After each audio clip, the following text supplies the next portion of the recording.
boa noite para você que estava aí já aguardando a contagem regressiva para o início do programa de hoje, da série Porque Creio. Seja muito bem-vindo. Eu sei que tem muitos amigos aí que já ficam na expectativa, chega o domingo, já fica aguardando o horário para poder participar com a gente, para poder assistir a programação. E a gente fica muito feliz pela sua participação. E é claro, eu não poderia já deixar de apelar para você que já está conectado aí, para você também convidar os seus amigos. Isso mesmo, você que está aí tanto pelo Facebook quanto pelo YouTube. No Facebook você vai lá no cantinho direito aí, na opção de compartilhar e compartilha.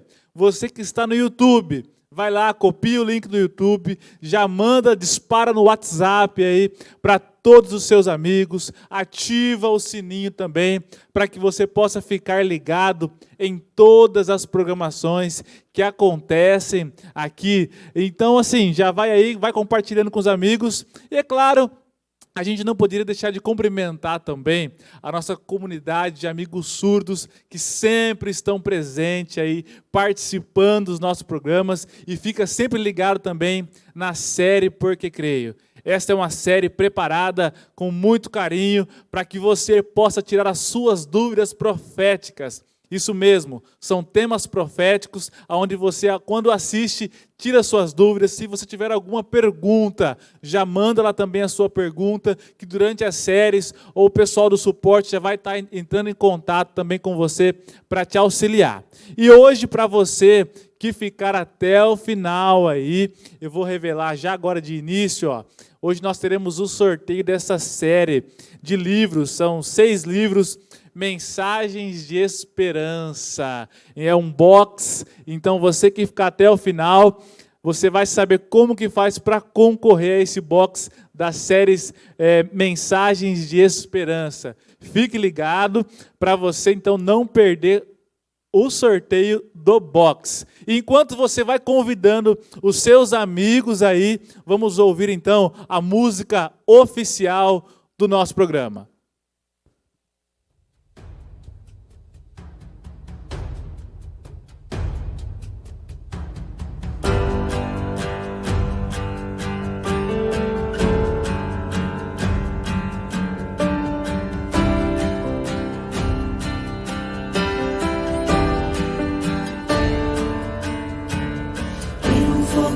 No meu coração arde um desejo forte de pregar, de contar pra todo mundo o que eu descobri, a verdade que encontrei, o Deus que eu conheci, a mensagem que eu tenho recebido por herança através de gerações, homens e mulheres que estudaram a palavra, pregaram suas teses sem temer a espada.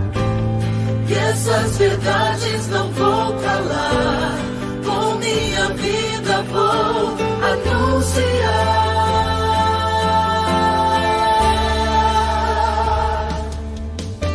Eu creio só no que está escrito na palavra, eu creio que sou salvo somente pela graça, creio que é só por Cristo e seu sacrifício. Eu creio que é só pela fé que eu sou justificado. Eu creio que só Deus merece ser glorificado. Creio com minha mente e coração, com mesmo amor naquela geração.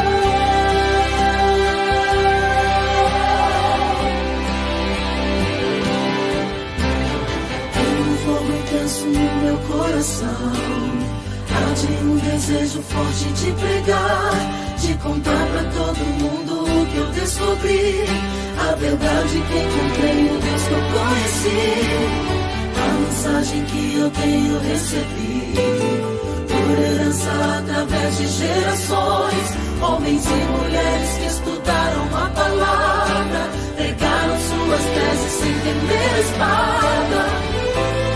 E essas verdades não vou calar, com minha vida vou anunciar.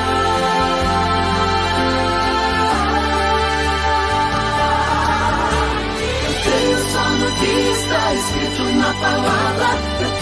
sou salvo somente pela graça.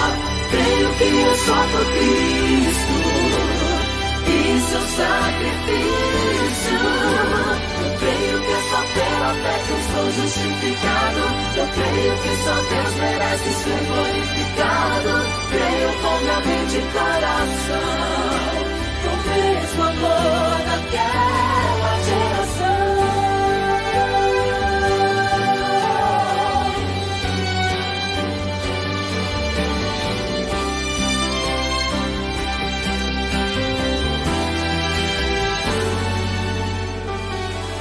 Só o que está escrito na palavra. Eu creio que sou salvo somente pela graça. Creio que é só por Cristo e seu sacrifício. Eu creio só no que está escrito na palavra. Eu creio que sou salvo somente pela graça.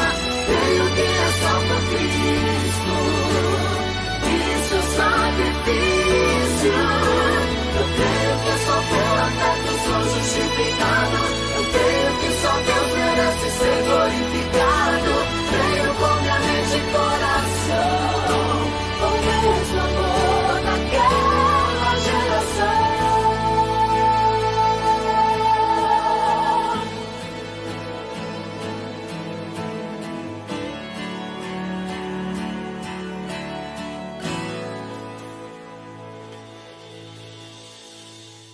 Já quero voltar a essa segunda parte aqui, cumprimentando aí os nossos amigos aqui da Central de Várzea Grande, que está sempre acompanhando a gente aqui pelas redes sociais. E nós queremos saber aí também de onde é que você está assistindo ao nosso programa.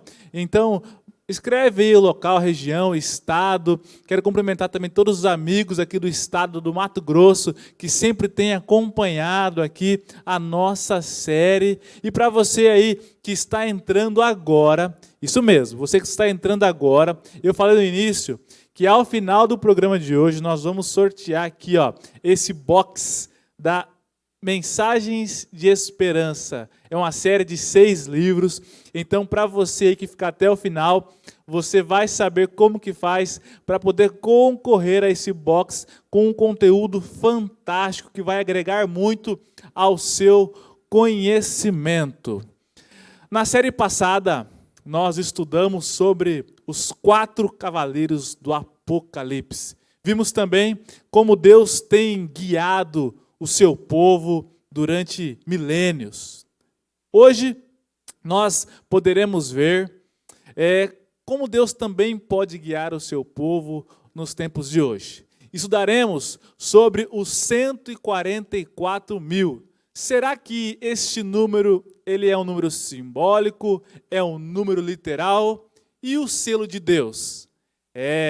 Esse tema e muitos outros nós estudaremos hoje e você poderá tirar todas as suas dúvidas, pois estamos iniciando mais um estudo da série Porque Creio com o pastor Flávio Ramos. Fique ligado.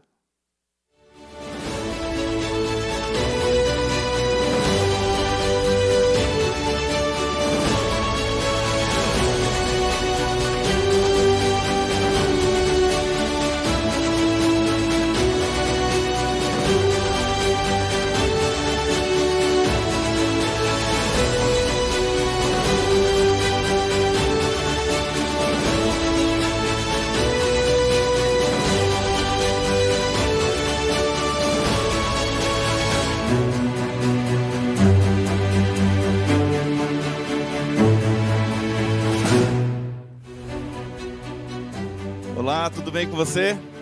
Que bom que você está aí ligado com a gente mais uma vez. Hoje nós estamos aqui para estudar um assunto que é intrigante. Existem muitas teorias a respeito deste assunto. Existem teorias que dizem uma coisa e outras que dizem outras. E como é que nós podemos fazer para sabermos exatamente o que é que Deus quer dizer a respeito do assunto que vamos falar hoje? A respeito dos 144 mil. Como é que nós podemos fazer para saber se este número é literal ou é simbólico? E o selo de Deus? Tudo isso nós vamos ver agora, mas antes, é claro, precisamos pedir para Deus iluminar a nossa mente. Precisamos pedir para que Deus nos ajude a entender a Bíblia. Então, se eu posso sugerir algo para você, nunca comece um estudo bíblico, nunca comece a folhear as páginas sagradas da Bíblia antes de pedir para Deus iluminação, antes de pedir para Ele sabedoria. Afinal de contas, a Bíblia é o único livro em que você tem o privilégio de ter o autor do seu lado. Então vamos pedir para que o autor da Bíblia, o nosso Deus, o Espírito Santo, esteja conosco? Se você puder, onde você está, feche seus olhos e vamos falar com Deus. Querido Deus, neste momento nós iremos parar um pouco para nos concentrar neste assunto que é muito importante, muito relevante. Afinal de contas, este assunto trata exatamente do povo do Senhor nos últimos dias. E queremos pedir ao Senhor iluminação do Teu Santo Espírito. Queremos pedir que o Senhor venha acalmar o nosso coração, tirar do nosso coração toda preocupação, toda ansiedade e nos ajudar agora a compreender este assunto. Perdoa nossos pecados e ajuda-nos. Nós te suplicamos em nome de Jesus. Amém. No estudo anterior, nós vimos como Deus, de forma maravilhosa, guiou o povo dele. Ao longo dos milênios, ali, vendo os 4 cavaleiros do Apocalipse, em cada momento da história, Deus tinha um povo. E não seria diferente com o último povo da história da Terra. E esse último povo é chamado por Apocalipse de 144 mil. E é justamente esse tema que nós vamos nos aprofundar essa noite. Veja comigo que Deus, Ele, além de ter este povo chamado de 144 mil, Ele também fala de um selo. O que é os 144 mil e o que é esse selo? Antes, porém, de nos aprofundarmos, vamos relembrar de onde nós paramos no tema anterior. Nós vimos Apocalipse capítulo 6, onde Deus, Ele tem uma revelação para João, especialmente no versículo 17, onde se termina com uma pergunta dizendo: porque chegou o grande dia da ira deles, e quem é que pode suster-se? Veja, aqui está no plural a ira deles, porque se refere justamente àquele que está sentado no trono e o Cordeiro. Quem é que poderá suster-se diante da ira daquele que está sentado no trono e do Cordeiro? É uma pergunta bem interessante. E a resposta nós encontramos ao longo do próximo capítulo. Vamos continuar lendo. Em Apocalipse capítulo 7, versículo 1 diz: depois disto, vi 4 anjos em pé, nos 4 cantos da terra, conservando seguros os 4 ventos da terra, para que nenhum vento soprasse sobre a terra, nem sobre o mar, nem sobre árvore alguma. Veja que interessante. Aqui, esse versículo é carregado de símbolos. E a simbologia do Apocalipse nos ajuda a entender algumas coisas que Deus quer dizer. Você percebeu que aqui nós vemos 4 ventos, 4 anjos segurando os 4 ventos da terra. Na verdade, aqui trata-se dos 4 pontos cardeais: norte, sul, leste e oeste. E é claro que se fosse literal, você e eu já teríamos morrido, não é verdade? Porque se anjos estivessem literalmente segurando os ventos da terra, comprometeria todas as estações do ano. Porque o vento é o responsável em levar o ar quente, o ar frio, as nuvens, entre outras coisas. Sem o vento, não existiria forma de vida na terra. Então, só por aqui, nós vemos que é algo simbólico. Mas também nós vemos que eles estão nos 4 cantos da terra. A terra é redonda, ela é um globo, então não tem como ter 4 cantos. Por aí você também vê que é uma forma poética de falar que os anjos estão retendo alguma coisa. E é claro que nós vamos entender daqui a pouquinho o que significam esses anjos e o que significam esses ventos. Mas continuando ainda em Apocalipse capítulo 7, vamos ver mais alguns detalhes a partir do versículo 2. Nós vamos ver agora o selamento. Veja comigo.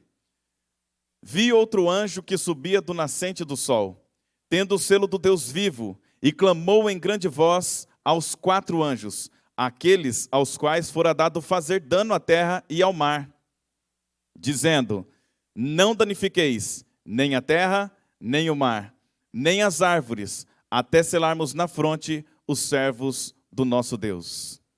Aqui nós vemos também mais alguns símbolos.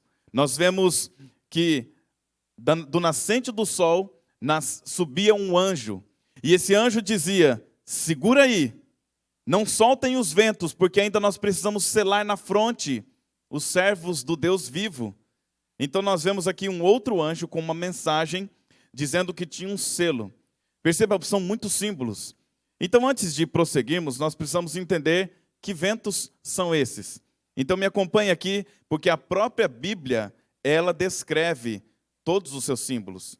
E uma coisa importante antes de lermos, isso daqui serve para todos nós, amantes e estudiosos da Bíblia Sagrada. Nós nunca, veja só, nunca devemos interpretar a Bíblia Sagrada com a nossa própria mente. Nós temos que buscar a interpretação da Bíblia Sagrada nela mesma. Porque o próprio autor, que é Deus, ele não iria deixar algo escrito de forma com tanto simbolismo para que nós não pudéssemos entender pelo menos parte daquilo. E Deus, então, na mesma Bíblia, ele revela. Daí a importância de nós estudarmos também o Antigo Testamento. Então, grave uma coisa no seu coração. O Antigo Testamento é a chave que abre o Apocalipse. E agora nós vamos entender um pouquinho sobre o significado de alguns símbolos que nós acabamos de ver. Então, me acompanhe agora no estudo da Bíblia, Ventos na Profecia. Em Jeremias capítulo 4, de 11 a 13, nós lemos assim: naquele tempo se dirá a este povo e a Jerusalém, vento abrasador dos altos desnudos do ermo assopra diretamente a filha do meu povo, não para apadejar, nem para a limpar. Vento mais forte do que este virá ainda de minha parte, e então também eu pronunciarei a sentença contra eles. Uma pausa na leitura. Nós vamos ler mais um texto de Jeremias, mais uma pausa. Veja que ali nós estamos vendo que um vento da parte de Deus viria do ermo, do deserto. E um vento destruidor, não é um vento para limpar, não é um vento para organizar, é um vento para destruir. Só um detalhe interessante. Quem era Jeremias? O profeta Jeremias, ele viveu nos tempos em que Jerusalém foi invadida por Babilônia, pelo exército caldeu, liderado pelo grande imperador Nabucodonosor. Jeremias, de várias formas, ele tentou avisar os reis, e o último rei, Zedequias, de que a ira de Deus cairia sobre Jerusalém, caso eles não se convertessem. Jeremias tentou de várias formas, mas os reis ignoraram o seu alerta, ignoraram o profeta de Deus. E o que aconteceu então? Se cumpre uma profecia que era condicional. Eles não precisavam passar por isso. Então, pensando nisso, agora com esse contexto em sua mente, vamos continuar lendo e você vai entender que este vento significa algo que viria para destruir Jerusalém. Vamos ler o próximo verso de Jeremias. Versículo 13. Eis aí que sobe o destruidor, como nuvens, e os seus carros como tempestade. Os seus cavalos são mais ligeiros do que as águias. Ai de nós, estamos arruinados. Viu só? Enquanto Deus ali faz um trocadilho para Jeremias, entre cavalos, nuvens, ventos, nós vemos que, na verdade, o que está sendo descrito ali é que viriam destruições através de guerras. Entendeu? Então aqueles 4 anjos que estão segurando os 4 ventos da terra simbolizam o poder de Deus segurando a terra para que não haja uma terceira guerra mundial. Para que o mundo não se destrua. Nós sabemos que os Estados Unidos, segundo alguns relatos de várias pessoas, ele tem armamento para explodir o planeta Terra. E nós sabemos que se houvesse uma guerra entre Estados Unidos e Rússia, grandes potências nucleares, o mundo seria devastado. Então é por isso que eles sempre procuram acordos políticos, eles procuram um faz um favor, outro faz outro, para que não haja uma guerra. Mas nós também sabemos que existem outras nações que também têm poderio bélico para fazer grandes coisas, terríveis coisas. Então o poder de Deus é que está segurando para que o homem não se destrua. Você está começando a entender agora. Apocalipse, onde nós vimos ali no capítulo 7, os anjos que estão segurando os 4 ventos da terra, na verdade estão segurando para que o homem não se destrua em meio a guerras. Entendeu? Vamos continuar. Então nós vimos aqui o que significa ventos. Continuando aqui, vamos ver agora nos versos seguintes, sobre os 144 mil selados. Vamos ver o selo de Deus agora entrando em cena, no versículo 4 de Apocalipse 7. Então ouvi o número dos que foram selados, que era 144 mil, de todas as tribos dos filhos de Israel. Veja só, aqui nós estamos vendo que aquele anjo que subia do nascente do sol, ele tinha um selo do Deus vivo. E ele ia selar um número de 144 mil. E agora vem a pergunta: quem são esses 144 mil? Como é que nós podemos fazer para saber quem são esses 144 mil? É interessante, né? São perguntas desafiadoras para nós. Mas calma, a própria Bíblia vai responder. Porém, antes de entrar na resposta, vamos colocar uma coisa aqui, o contexto de forma clara. Aqueles 4 anjos estão segurando o planeta Terra de forma sobrenatural, o homem, para que o homem não se destrua. E Deus, ele tem um povo espalhado por toda a terra que ele quer selar. Por que ele quer selar? É porque ele quer que este povo seja separado do resto da humanidade que não se importa com a vontade de Deus. Entendeu? Então Deus, ele tem um povo que ele está guardando nessa terra.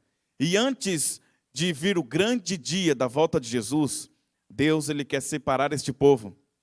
E agora nós vamos ver alguns exemplos no Antigo Testamento. Vamos ver o selo do Deus no Egito. Lembra da história? Para que você se recorde, vamos ler Êxodo capítulo 12, versículo 7, que diz assim: tomarão do sangue e o porão em ambas as ombreiras e na verga da porta, nas casas em que o comerem. Porque naquela noite passarei pela terra do Egito e ferirei a terra do Egito todos os primogênitos, desde os homens até os animais. Executarei juízo sobre todos os deuses do Egito. Eu sou o Senhor. O sangue vos será por sinal, veja, por sinal, nas casas em que estiverdes. Quando eu vir o sangue, passarei por vós, e não haverá entre vós praga destruidora, quando eu ferir a terra do Egito. Olha essa imagem. Essa imagem se refere a justamente o que o povo de Israel precisou fazer no Egito, quando a última praga atingiu o Egito. Lembra da história de Moisés? Lembra das 10 pragas do Egito? Essa foi a última praga, a morte dos primogênitos. E para que o primogênito do povo de Israel não morresse, quando o anjo da morte passasse pelo Egito, eles precisavam matar um cordeiro. O cordeiro, nós sabemos, no Antigo Testamento, simboliza Cristo. E graças à morte de Cristo, os primogênitos dos filhos de Israel não morreram naquela noite. Nenhum sequer daqueles que passaram o sangue do cordeiro na verga da porta. Interessante. Então esse foi o sinal no Egito. O sinal de Deus separando o povo dele do povo do Egito. Mas nós temos mais um exemplo que eu quero levar você. E agora está em Ezequiel, o selo de Deus em Jerusalém. Veja comigo esse texto. Ezequiel capítulo 9, versículo 4 a 6 diz assim: e lhe disse: passa pelo meio da cidade, pelo meio de Jerusalém, a marca com um sinal à testa dos homens que suspiram e gemem por causa de todas as abominações que se cometem no meio dela. Aos outros disse, ouvindo eu: passai pela cidade após ele, e sem que os vossos olhos poupem, e sem que vos compadeçais, matai. Matai a velhos, a moços e a virgens, a crianças e a mulheres, até exterminá-los. Mas a todo homem que tiver o sinal, não vos chegueis. Começai pelo meu santuário. Olha isso. Deus, ele pede para começar pelo povo dele. Então veja que ali Deus não poupou ninguém que não tinha o sinal dele. Está começando a entender o último momento da história dessa terra? Nós viveremos no último momento onde o povo de Deus estará separado do resto da humanidade, que não quer saber do amor dele. O povo de Deus, ele estará separado por um sinal. Um sinal separará o povo de Deus da grande ira de Deus. da grande vinda do Senhor Jesus, porque pela glória de Jesus, pela manifestação de sua glória, os ímpios serão mortos. E aí não importa se é criança, se é mulher, se é grávida, se é velho, todos aqueles que são ímpios, que não aceitaram o selo de Deus, eles serão exterminados da terra, com a vinda do Senhor Jesus, porque eles não suportarão a glória de Jesus. Interessante. Se você quiser entender mais sobre isso, leia 1 Coríntios capítulo 15, do versículo 51 em diante. E você vai ver que com a vinda de Jesus, esse corpo aqui, que é mortal, vai precisar ser revestido pela imortalidade, pela incorruptibilidade. Sem isso, não tem como suportar a glória de Deus. É por isso que os salvos em Cristo serão transformados com a vinda do Cordeiro, com a vinda do nosso Senhor e Salvador Jesus. Então, diante de todas essas informações, acredito que você já entendeu que você precisa tomar uma decisão, não é verdade? Nós estamos nos aproximando do fim. Esse é o momento de você tomar a decisão mais importante da sua vida. E aí, afinal de contas, qual é o selo de Deus? Como sucederá tudo isso? Vamos continuar. Primeiro, nós precisamos entender quais são as características de um selo dos tempos bíblicos. Então, a característica número 1 é que em um selo dos tempos bíblicos, quando os imperadores, os governadores usavam seus anéis para selar uma carta, uma correspondência, precisavam ter pelo menos 3 coisas. A primeira, o nome da autoridade a quem pertence. A segunda, o cargo que ocupa. A terceira, jurisdição a qual exerce autoridade. Então, exemplificando, o imperador romano, vamos imaginar aqui, o grande imperador Antônio. Ele tinha um anel, em seu anel tinha o nome dele, Antônio. Embaixo teria que estar escrito o seu cargo, imperador. E a jurisdição, Roma. Ele era o imperador romano. Então, todas essas características tinham que conter no selo, para que quem recebesse soubesse qual é a autoridade que está enviando aquela carta. Então, a Bíblia foi escrita com características dos tempos a qual ela foi escrita para que as pessoas pudessem compreender. E também as pessoas que escreveram a Bíblia, como o apóstolo João escreveu o Apocalipse, ele tentava relatar conforme o seu entendimento.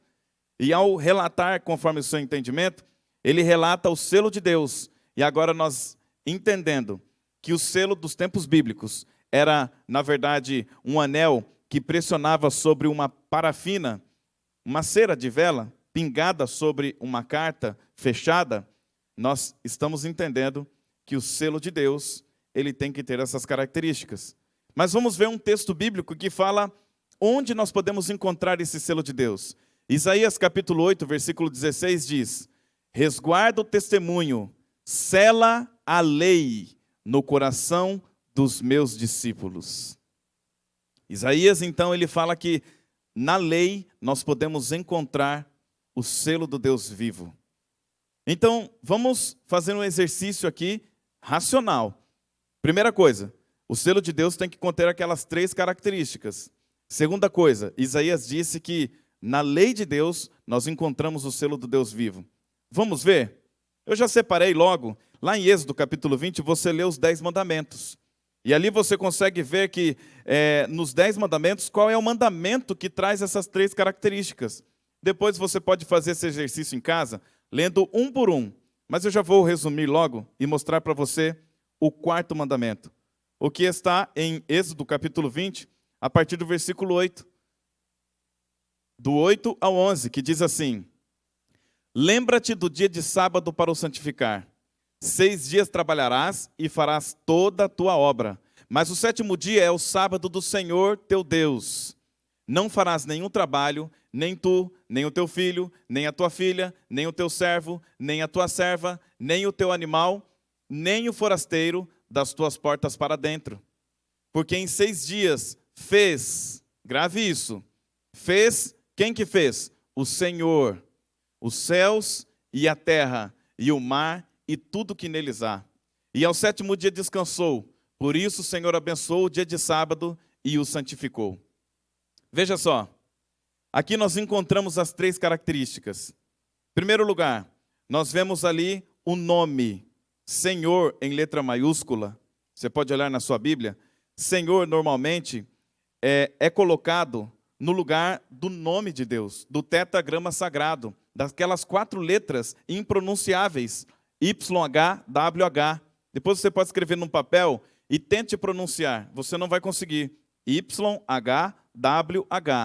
Ela é substituída pelo Senhor, Adonai, justamente porque não tem pronúncia esse nome. É o nome mais sagrado de todos os nomes. E esse nome se perdeu com o passar dos anos, porque os judeus, os israelitas, tinham esse nome como tão sagrado que eles evitavam pronunciar.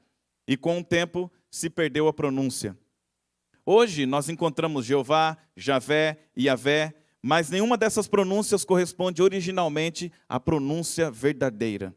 Bom, nós encontramos ali então o nome de Deus, mas nós vemos ali também que o Senhor fez. Qual é o cargo dele? Criador.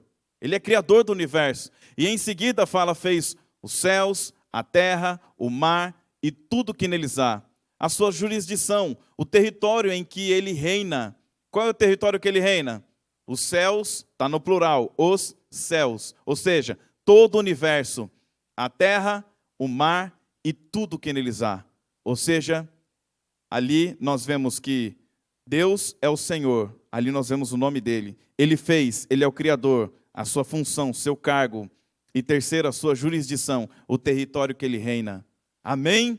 Nós acabamos de encontrar na lei de Deus o selo do Deus vivo. Interessante, né? E ao encontrarmos o selo do Deus vivo, nós precisamos ver se Jesus ele traz um testemunho sobre isso.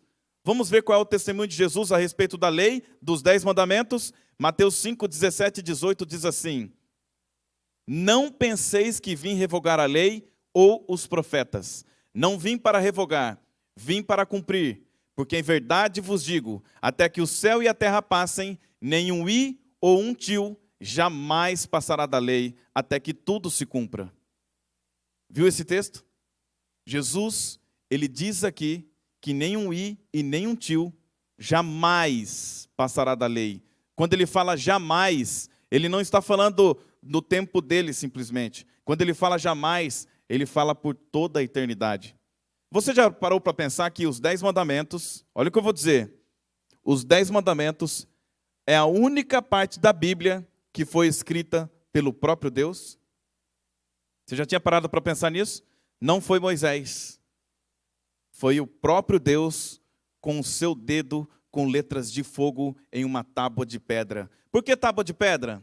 Por que não madeira? Por que não no papiro? Por que não no pergaminho, que eram materiais utilizados na época para escrever? Por que não na argila, num tablete? Por que na pedra? Porque a rocha simboliza a eternidade. Olha como é maravilhoso, olha como Deus é perfeito. Ele pensa em tudo. A rocha resiste ao tempo, resiste à chuva, resiste ao sol.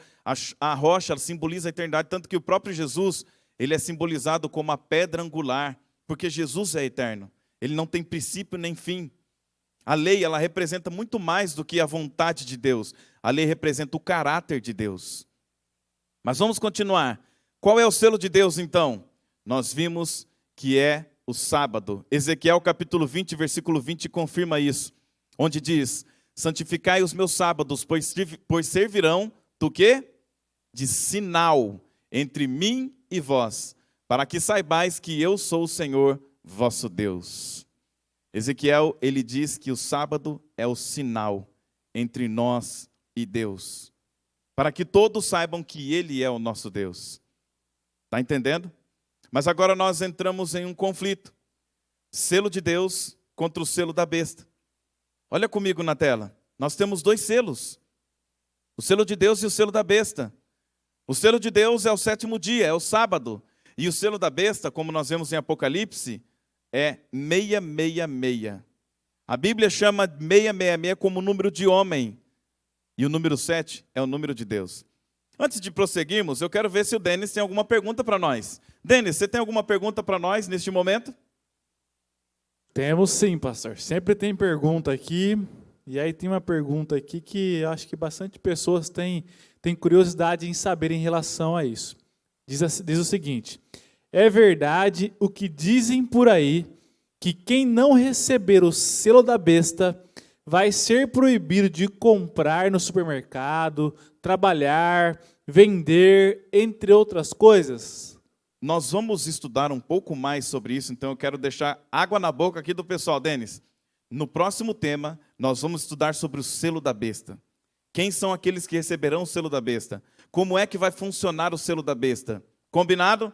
Então não vou responder tudo aqui não. Eu só posso dizer uma coisa.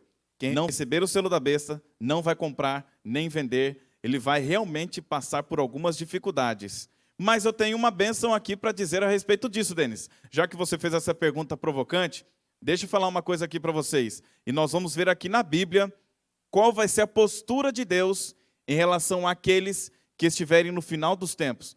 Porque para não receber o selo da besta, é necessário que você receba o selo de Deus. O selo de Deus é que vai proteger você do selo da besta. Então vamos ver como é que Deus vai agir em relação com aqueles que receberão seu selo. Vamos continuar o estudo aqui. Antes, porém, eu quero mostrar algo muito importante aqui, Denis. Eu não vou esquecer desse tema aí, viu? Esse tema é do próximo estudo. Vamos lá. Você está vendo na sua tela aqui a tese doutoral de Samuel Bacchiocchi. Esse homem é um grande teólogo protestante. E a tese doutoral dele, defendida na Pontífice Universidade Gregoriana em Roma, e publicada também na mesma entidade no ano de 1977, detalhe, com o imprimatur do Vaticano, ou seja, com a ratificação do Vaticano, com a autorização do Vaticano. Aqui na capa, você pode ver, está em inglês, mas ali quer dizer do sábado para o domingo.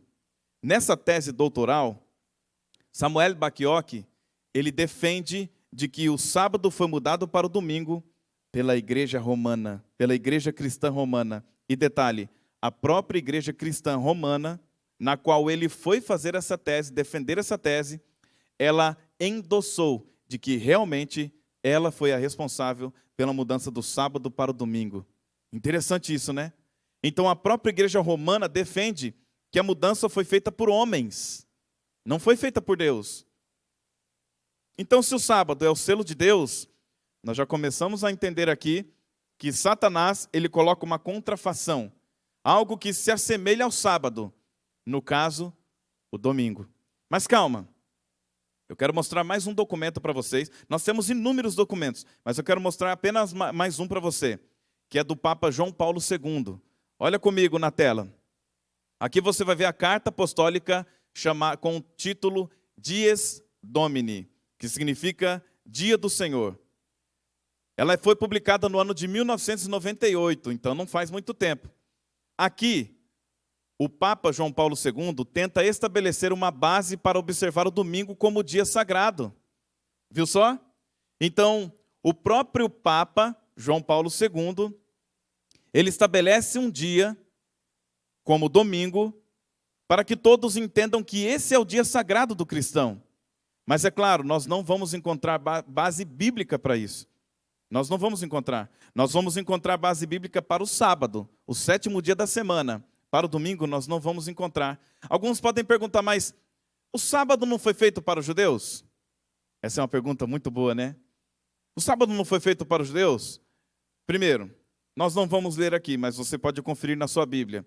Gênesis capítulo 2, versículo 1 a 3. Lá fala que quando Deus terminou a sua criação, ele abençoou, santificou e descansou no dia 7º, que é o sábado. Então Deus fez o sábado para a humanidade. Ele não fez o sábado para os judeus, porque nem Abraão existia. Apenas Adão e Eva. Foi a segunda instituição que Deus estabeleceu no planeta. A primeira foi o casamento, a segunda foi o sábado.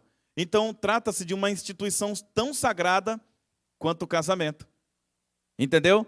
Mas e no Novo Testamento, tem alguma coisa sobre isso? Tem. Jesus, você pode conferir também na sua Bíblia, tá bom? Em Marcos capítulo 2, versículo 27, Jesus diz: o sábado foi feito por causa do homem e não o homem por causa do sábado. Veja que Jesus, ele arremete à criação, o sábado. Ele fala, o sábado foi feito por causa do homem.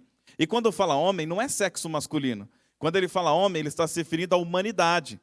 Porque é uma forma de nós, de forma plural, nós nos referir à humanidade toda. Então Jesus, ele fala, o sábado foi feito por causa da humanidade, e não a humanidade por causa do sábado. Em outras palavras, Jesus Deus, o Criador, ele deu o sábado para a humanidade como um presente. Então o sábado não é do judeu, o sábado é da humanidade. Entendeu? De sorte que o Filho do Homem é Senhor do sábado. Jesus diz isso. Então Jesus é o Senhor do sábado e não do domingo. Interessante, tem um estudo só sobre o sábado, mas eu acredito que esses 2 versos já são suficientes para você entender que aqui não está se referindo a judeus, mas está se referindo à humanidade. E é claro que o judeu se destaca, porque o judeu era o povo de Deus que guardava, o guardião da Bíblia. O povo guarda, tanto o apóstolo Paulo diz que o judeu é o guardião da Bíblia. Então a Bíblia chegou até nós graças a judeus, devotos a Deus, zelosos e fiéis a Deus. Louvado seja Deus, porque Deus sempre teve um povo aqui nessa terra. Amém? Continuando, vamos ver Tiago 2, versículo 10 a 12, que diz assim: pois qualquer que guarda toda a lei, mas tropeça em um só ponto, se torna culpado de todos. Antes de continuarmos, olha para mim rapidinho. Tiago falou da lei. E tem gente que pega esse texto e fala, mas a lei do Antigo Testamento, da Torá, são mais de 600 leis. Então Tiago está falando de todas as 600. Então se você guarda uma, tem que guardar todas. Eu já vi várias pessoas argumentando dessa forma. Agora você vai ver com seus próprios olhos que Tiago, ele se referia justamente à lei moral, os 10 mandamentos. Para que isso fique claro, ele vai dar alguns exemplos. Vamos ler o verso seguinte, versículo 11. Porquanto aquele que disse, não adulterarás, também ordenou, não matarás. Ora, se não adulteras, porém matas, venha a ser transgressor da lei. Falai de tal maneira, e de tal maneira procedei, como aqueles que hão de ser julgados pela lei da liberdade. Viu só? Então, Tiago, ele dá um exemplo de que lei ele está falando. Onde está escrito que não deve adulterar e nem matar? Não é nos 10 mandamentos? Pois é. Então, Tiago está deixando claro que quando ele fala de lei, ele está falando dos 10 mandamentos. Percebeu? Antes de prosseguir, a gente tem mais um tempinho aqui para mais uma pergunta. E eu quero ver, Denis, tem mais alguma pergunta aí para a gente? Temos sim. No início você falou sobre os 144 mil e tem uma pergunta assim, ó. Pastor, sobre os 144 mil, muitos dizem por aí que o povo de Deus será arrebatado antes da grande tribulação. Seria os 144 mil? Responde para a gente que eu também estou em dúvida. Essa pergunta é tremenda. Denis, agora você me apertou sem me abraçar. É um ditado popular aqui da região, né? É o seguinte, será que esses 144 mil são aqueles que serão arrebatados? Um arrebatamento secreto?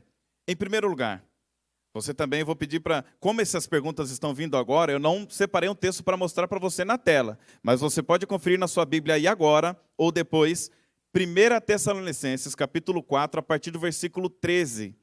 Especialmente no versículo 16, o apóstolo Paulo diz assim, ao ressoar da última trombeta, os mortos em Cristo ressuscitarão primeiro, e nós, os vivos, os que ficarmos até a volta de Jesus, seremos arrebatados juntamente com eles entre nuvens do céu.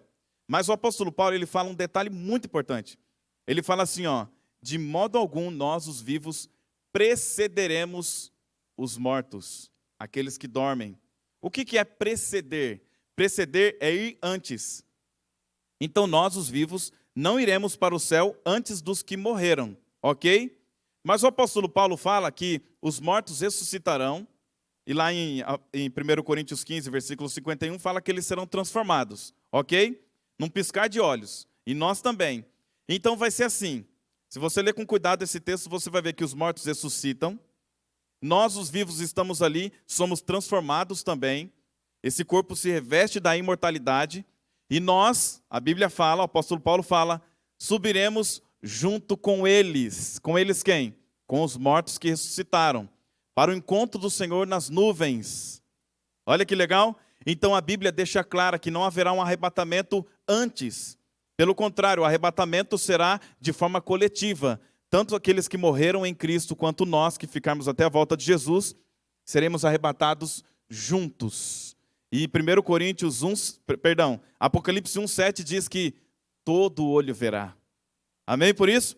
Mas tem mais alguns detalhes que está aqui nesse estudo sobre os 144 mil. E agora é isso que nós vamos ver. Vamos lá. Apocalipse 7, de 13 a 14, diz assim. um dos anciãos tomou a palavra dizendo: estes que se vestem de vestiduras brancas, quem são e de onde vieram? Respondi-lhe: meu senhor, tu o sabes. Ele então me disse: são estes o que vêm da grande tribulação. Lavaram as suas vestiduras e as alvejaram no sangue do Cordeiro. Viu só? Então nós estamos vendo aqui um povo, um grupo de pessoas que passaram pela grande tribulação. A doutrina do arrebatamento secreto, ela diz que os salvos não passarão pela tribulação. Antes da vinda do anticristo, eles dizem, os que estão em Cristo subirão, serão arrebatados. Porém, nós acabamos de ver que aqueles que estarão no céu, os vivos, os que ficarem até o final, eles passarão pela grande tribulação. Entendeu? Então não tem como ter um arrebatamento antes da grande tribulação. A grande tribulação virá e nós passaremos por ela. E muitas pessoas têm medo disso. E agora, como é que vai ser? Se eu ficar do lado de Deus, então eu vou sofrer demais. Vão me perseguir, vão querer me matar. Como é que vai ser a grande tribulação? Vamos continuar lendo e você vai ver que Deus, ele tem algumas coisas preparadas para nós. Em Apocalipse 22, 11 diz assim, presta atenção. Continue o injusto fazendo injustiça. Continue o imundo ainda sendo imundo. O justo continue na prática da justiça e o santo continue a santificar-se. Perceba que aqui haverá o fechamento da porta da graça. Então, aquele que é imundo, aquele que é injusto, aquele que é ímpio, não adianta mais se arrepender, não tem mais chance. É por isso que nós temos que agora tomar a decisão hoje, aqui, neste momento. Eu estou desde o início falando para você que você precisa entender que hoje é o dia de você tomar a decisão mais importante da sua vida. Agora é o momento. Então, antes de prosseguir, eu preciso dar a você a chance que um dia eu tive. A chance de dizer, eu quero ser batizado. Eu quero me entregar para Jesus. Então, eu convido você a entrar em contato com a gente. O contato vai estar aparecendo aí na sua tela. Entre em contato com a gente. Mesmo que você não esteja preparado para o batismo, entre em contato. A gente está aqui para te ajudar. Nós temos uma equipe que vai entrar em contato contigo, que vai falar contigo. Nós estaremos aqui para tirar as suas dúvidas, para te acolher, para te dar todo o suporte que você precisa para se entregar para Cristo. Um dia eu precisei tomar essa decisão. Um dia eu precisei de ajuda de pessoas que já estavam nos caminhos do Senhor, que já entendiam a Bíblia mais do que eu. E eu, movido pelo Espírito Santo, porque por minha vontade eu não iria. Não é verdade? Eu não sou bom, você não é bom. Mas pela graça de Cristo, o Espírito Santo nos conduz à verdade. Tome essa decisão agora. Se você ainda não tomou, o que você está esperando? O fim está próximo. Não sabemos quando será. E pode ser que Jesus não venha amanhã, nem na semana que vem, mas pode ser que eu, ao sair daqui, a minha vida seja interrompida. Então o mais importante não é o dia em que Jesus vai voltar. O mais importante é agora. Eu preciso tomar essa decisão. Mas vamos continuar. Vamos ver o que mais Deus tem para nós aqui. E agora em Daniel capítulo 12 é um dos textos mais maravilhosos. Preste atenção. Daniel capítulo 12, versículo 1 diz assim: nesse tempo se levantará Miguel, o grande príncipe, o defensor dos filhos do teu povo. E haverá tempo de angústia, qual nunca houve desde que houve nação até aquele tempo. Mas naquele tempo será salvo o teu povo, todo aquele que for achado inscrito no livro da vida. Viu só? Nesse tempo, olha para meus olhos, eu quero dizer uma coisa para você. No tempo de angústia, de grande tribulação, presta atenção. O príncipe, Jesus Cristo, o nosso Salvador, ele se levantará, ele te protegerá, ele não deixará que mal algum te destrua. No final dos tempos seremos perseguidos, mas nós teremos o nosso Deus nos protegendo das ações do inimigo através dos homens. Você entendeu? É isso que vai acontecer. Nosso protetor, nosso Salvador é Jesus Cristo. Continue vendo comigo agora em Apocalipse capítulo 7, de 13 a 14. Nós vimos duas coisas aqui, olha comigo na tela. A primeira coisa que nós vimos são pessoas seladas com o selo de Deus. São essas que serão protegidas pelo nosso Senhor e Salvador Jesus. A segunda característica é que elas passarão pela grande tribulação. Então não se iluda achando que nós seremos arrebatados de forma secreta e de forma alguma sofreremos a grande tribulação. Nós vamos sofrer, mas com um detalhe: o nosso Senhor, Ele estará à frente.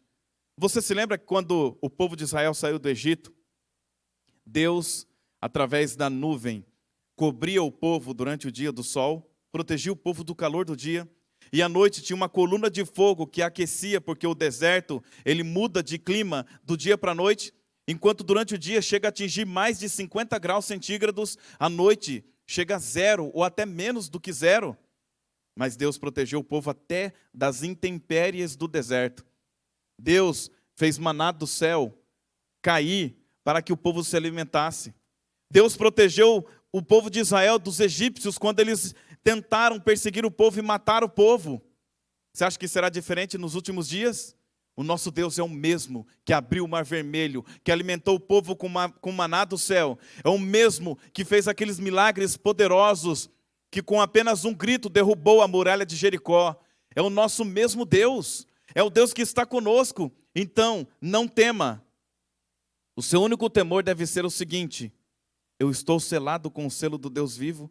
Esse deve ser o seu temor. Essa deve ser a sua pergunta, a sua dúvida dessa noite. Entendeu? É só isso que você deve temer. Se você está selado ou não. Porque se você estiver selado com o selo do Deus vivo, nenhum desses maus irá te atingir. Os 144 mil, então, eles são simbólicos ou literais? Vamos ver? Será que tratam-se de pessoas reais, onde nós podemos contabilizar hoje em nossos dias? Pessoas de vários lugares do mundo, negros, brancos, amarelos, pardos, será que são esses? Será que são literais? Vamos ver. Primeira coisa, o número 144 mil, ele tem um significado simbólico, composto como é de 12 vezes 12 vezes 1000. Esse significado simbólico é porque são 12 tribos de Israel, 12 apóstolos, e 1000 é a equivalência dos santos do Santíssimo, do lugar santo dos santos do santuário. Ali, as medidas eram cúbica, então ela dá exatamente 1000. Continuando, 12, além de ser o número das tribos de Israel, como eu disse, dos apóstolos e do Cordeiro, a santa cidade tem dimensões de 12. 12 estádios de largura e 144 côvados de altura. Seus muros com 12 portas e 12 fundamentos. Então, se você parar para pensar, na verdade, aqui é um número simbólico de que esse é o povo de Deus. Mas tem mais coisas. Se você continuar lendo Apocalipse, você vai ver que os 144 mil são 12 mil de uma tribo, 12 mil de outra tribo, 12 mil de outra tribo, das 12 tribos. E as tribos já não existem mais. Não existe mais a tribo de Rubens, não existe mais a tribo de Manassés, dos levitas. A única tribo que existe até hoje é a tribo de Judá. Então, se fossem literais, ninguém estaria salvo. Eu não estaria salvo. De que tribo eu sou? Você, por acaso, é judeu? Nós temos muitos judeus. No Brasil, é um dos países que tem mais judeus do mundo.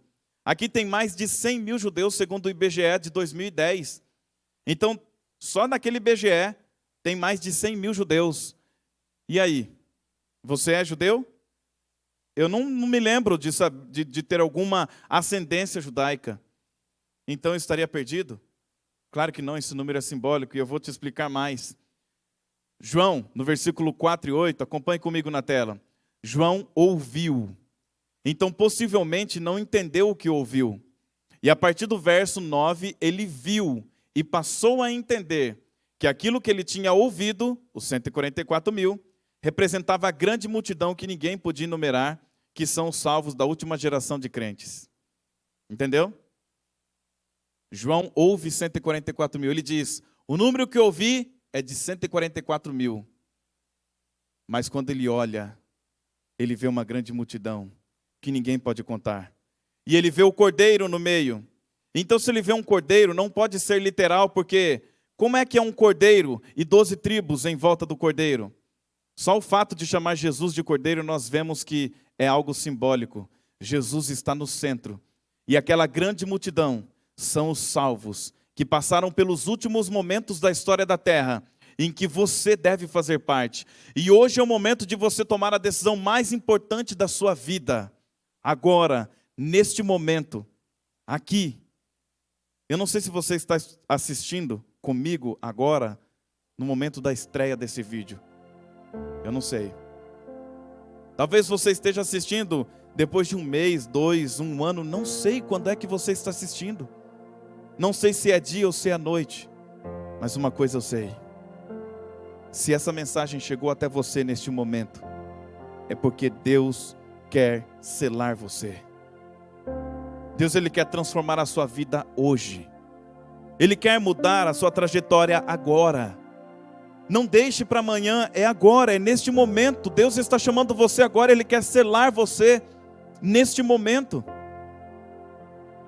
Você quer saber agora quem são os que serão selados de uma vez por todas? Eu vou mostrar para você. O último verso que nós vamos ler hoje. Apocalipse 7, versículo 14 diz: Respondi-lhe, meu Senhor, tu o sabes. Ele então me disse: são estes os que vêm da grande tribulação. E agora preste atenção na última frase. Aqueles que lavaram suas vestiduras e as alvejaram no sangue do Cordeiro. Olha para essa cena, aí na tela do seu dispositivo. O sangue do Cordeiro é a única coisa que pode limpar você. O sangue do Cordeiro é a única coisa que pode transformar a sua vida. Talvez você esteja aí dizendo: mas eu me sujei tanto. Eu me sujei tanto na minha vida, eu pequei tanto, eu neguei a Jesus, eu fiz tanta coisa errada. Como é que Deus vai me aceitar neste momento?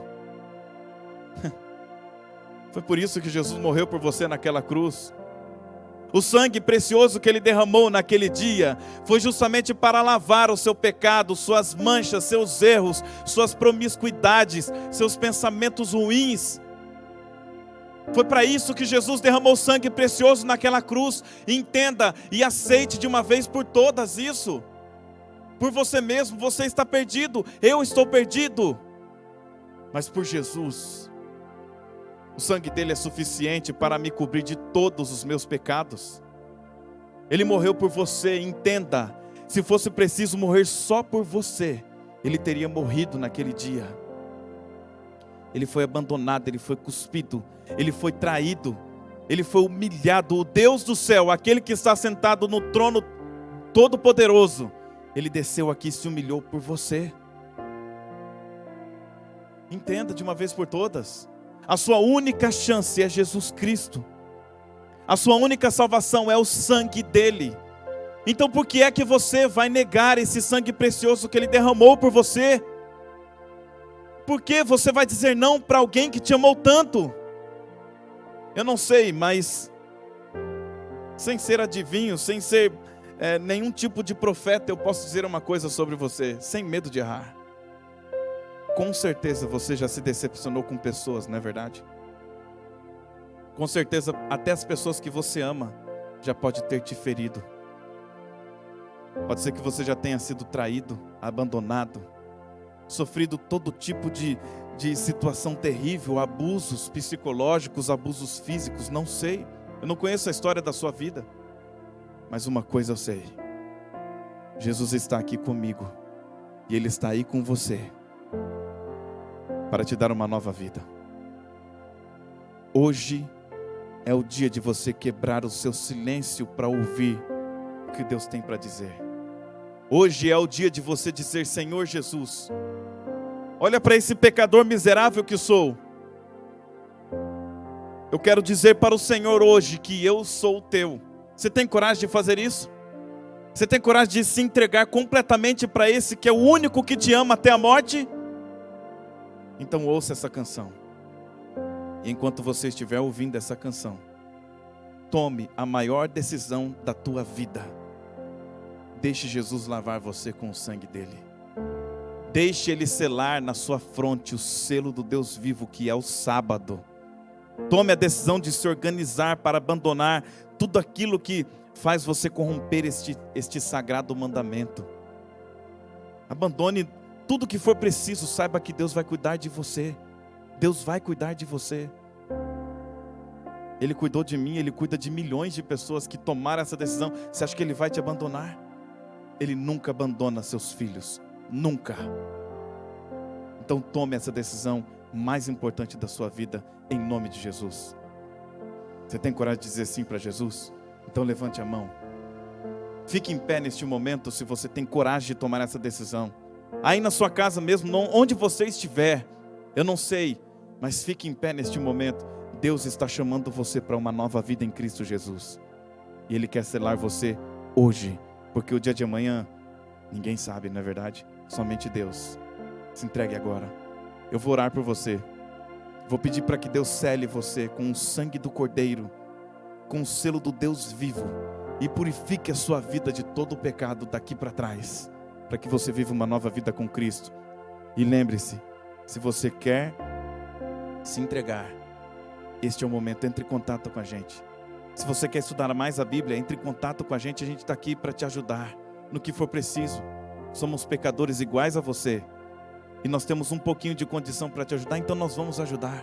Entre em contato com a gente, e em nome de Jesus, tome essa decisão agora. Vou estar orando por você. Medite na letra dessa canção, que a Carla Curvo vai cantar agora, em nome de Jesus. Olha o tempo, olha a vida,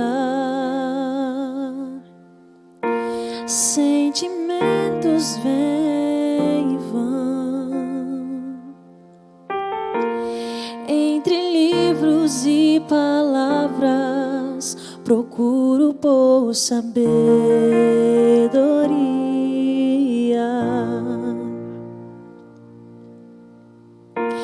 Mas parece que na busca eu me perco por tentar, e percebo que sozinho não há como encontrar o teu lugar.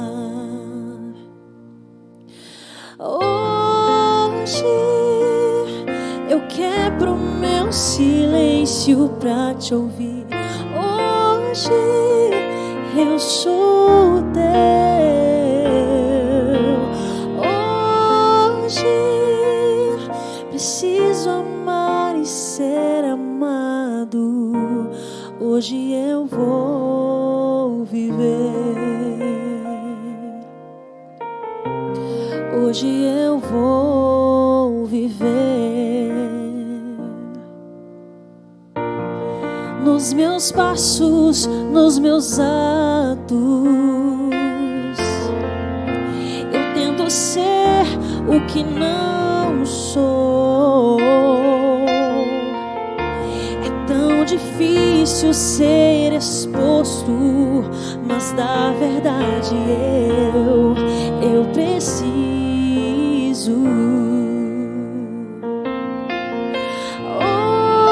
Hoje eu quebro meu silêncio pra te ouvir. Hoje eu sou teu. Hoje preciso amar e ser amado. Hoje eu vou viver. Hoje eu vou viver.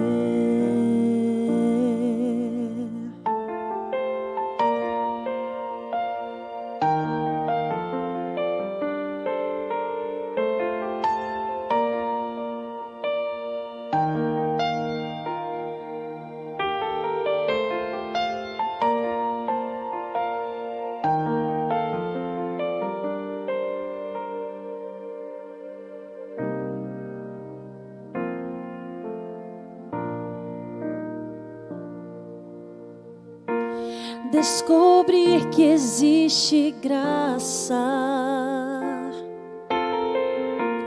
para todos que aceitam. Tudo agora faz sentido. eu suspiro por eternidade.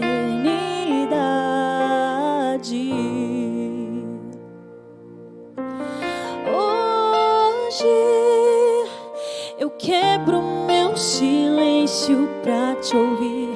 Hoje eu sou teu. Hoje preciso amar e ser amado.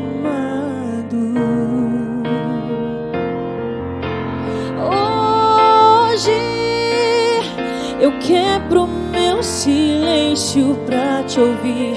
Hoje eu sou teu.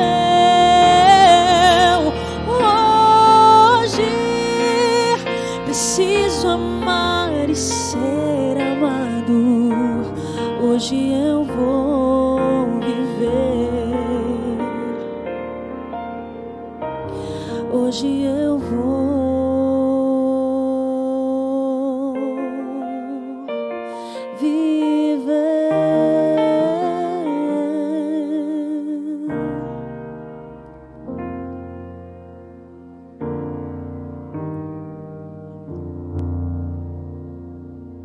Vamos orar. Querido Deus, obrigado por mais essa chance. Obrigado por mais essa oportunidade de recebermos do céu o selo do Deus vivo.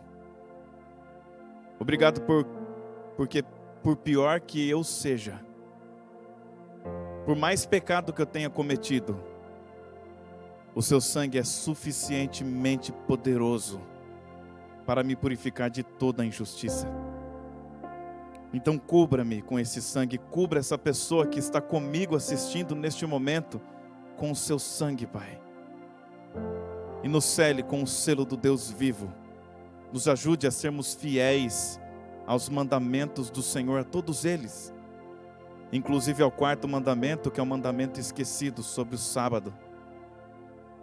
É difícil, Pai, porque nós estamos na contramão do mundo, mas sabemos que estamos no rumo certo. Então toma a nossa vida neste momento em Tuas mãos. Sela-nos, é o que suplicamos em nome de Jesus. Amém. Chegamos ao final de mais um episódio da série do Porque Creio. Como eu disse, no finalzinho eu estaria explicando como que faz então para você ganhar o box aqui da série Mensagens de Esperança. Isso mesmo. Então antes de você sair, antes de você ir embora, vai lá na nossa página do Instagram. Na última foto da página, você precisa seguir o nosso perfil, vai aparecer para você aí na tela, Adventistas VG MT. Você precisa curtir a foto e marcar ali 3 amigos nos comentários. Segue o nosso perfil, curte a foto e marca 3 amigos que automaticamente você passa a concorrer. Por hoje é só, até mais, fique com Deus.